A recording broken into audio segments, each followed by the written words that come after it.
सायली कबाडी आत्महत्या प्रकरणात आरोपी सुशील कबाडीचा जामीन अर्ज फेटाळण्यात आलाय।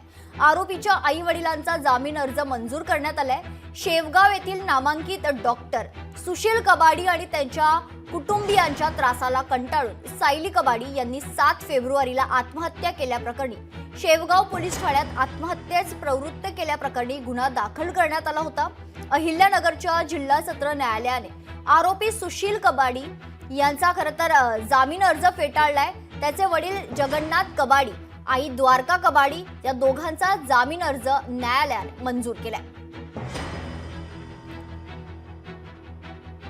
सायली कबाडी यांना छातीवर हार्ड अँड ब्लंट ऑब्जेक्टने मारल्यामुळं त्यांच्या लंगला कंट्युजन झालेलं होतं आणि त्यामुळे त्यांची डेथ झालेली होती आणि तोच मुद्दा कोर्टाने ग्राह्य धरून जी डेथ झालेली आहे सायली कबाडीची ही सस्पिशियस आहे, त्याच्याबद्दल डाऊट क्रिएट होतो आणि अशा परिस्थितीत FIR प्रमाणे यापूर्वीही सुशील कबाडी यांनी त्यांच्या पत्नीस मारहाणही केलेली होती।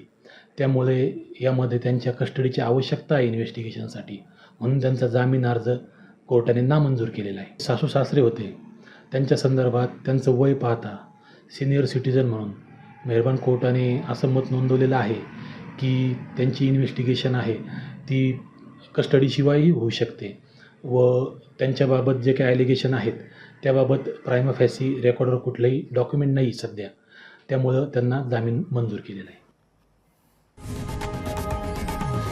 लोकशाही मराठी ऐका, पहा, जागरूक रहा।